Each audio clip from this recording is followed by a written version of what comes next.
All right, today we're talking about polynomial functions, and the first thing we need to look at here is interval notation.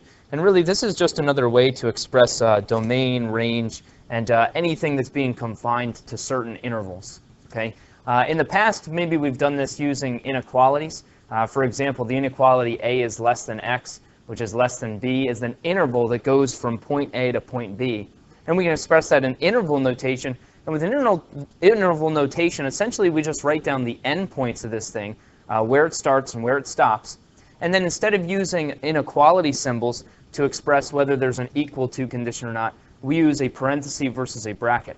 In that second inequality, a is less than or equal to x, less than or equal to b. We would express it as the interval a to b with inclusion using those brackets. Okay? So essentially we do the same thing as we do here. We have a starting point and a stopping point. We just express those and then tell us whether it's equal to or not equal to based on this value out here. Okay? Based on the parenthesis versus the bracket. All right? So again, we're just writing down the starting value, the stopping value, and then the equal to condition we represent by a parenthesis versus a bracket. For example, if I look at something like this guy, if I think about the graph of this thing, I'm going to think about this off to the side here. But if I have a -3 here and a +11 here, when I graph this thing, I've got a closed dot here and a closed dot here, and I graph everything in between. So the interval, it starts at -3, it ends at +11, so I'd write it as -3, 11. It's the starting point and the stopping point. And then we're equal to each of these, so I use a bracket at the -3 because there's an equal to condition there. I use a bracket at the 11 because there's an equal to condition there as well.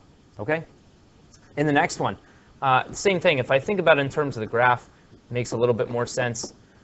But when I look at the graph of this thing, I've got an open dot here and a closed dot here with everything in between. So I look at this interval.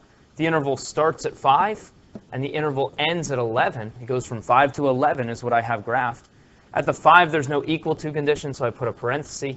At the 11, there's an equal to condition, so I put a bracket. All right? And this is just a nice, succinct way of writing this instead of using an inequality. All right? The next one, very similar. I've got the -5 and the +1. Again, for this one, I've got a closed dot here and an open dot here, and I have everything in between graphed. And so if I want to represent that in interval notation, the interval goes from -5 to +1. At -5, I have an equal to condition, so I use a bracket. At 1, I have no equal to condition, so I use a parenthesis. Okay?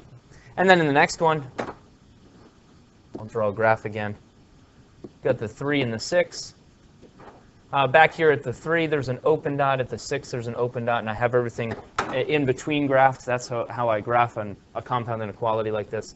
And now the interval starts at 3, it ends at 6. There's no equal to condition at 3. There's no equal to condition at 6. So I use parentheses for each of those. And that's it. That's interval notation. It becomes a little bit more complicated when we have these kind of open-ended inequalities that go in one direction forever. For example, something like this, x is less than or equal to 4. If I think about the graph of this thing, I've got a 4 here, and I want to be less than or equal to the 4. So that's a closed dot, and it goes this way forever.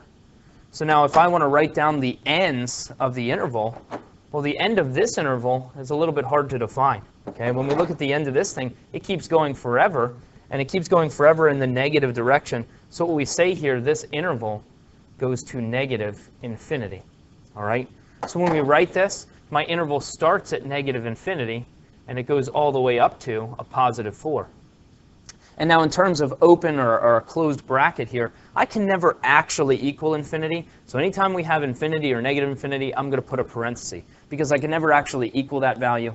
And then for the 4, there's an equal to condition, so I put a bracket. All right, so this is the way we would express that. All right, so it's a little bit strange thinking about infinity, but that's where this interval starts. It starts at negative forever and goes all the way up to +4. If I think about the next one, this one I've got a -1, and I want to be greater than.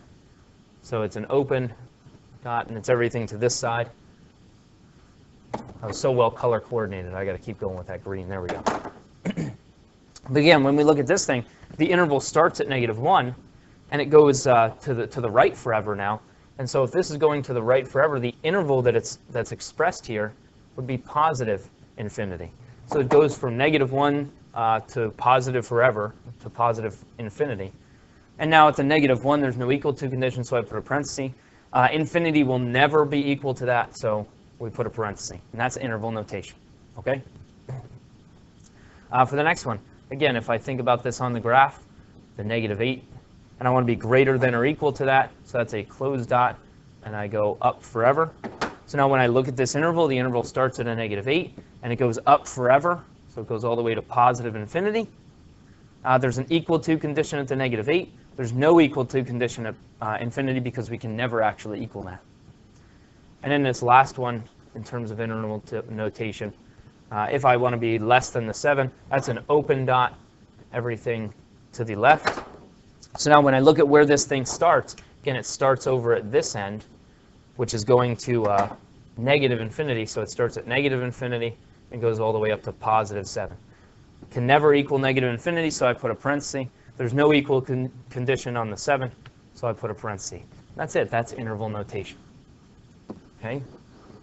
If I have the interval split into pieces, for example, when I have something like an OR inequality, I use a union symbol. It's just a big U. It's saying, hey, I have this interval, and I also have this interval combined. Okay.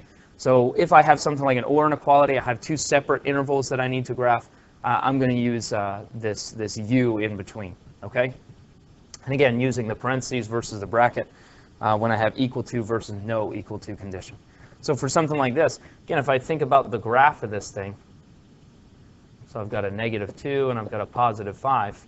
What I have here is two intervals. I've got an interval that's got a closed dot and everything over here, and an interval here that has an open dot and everything over here. So I have two intervals. That first interval right here, well, I'm going to express it the same way I did above. It goes from negative infinity to a -2. I can never equal negative infinity. The -2 has an equal to condition.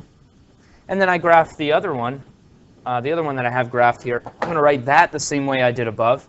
It starts at 5 and goes all the way up to positive infinity. And there's no equal to condition on either of these. And now to say that I'm using each of these things, I just put this U in between. I'm saying I'm connecting these two pieces. I have these two pieces graphed in their entirety. Okay?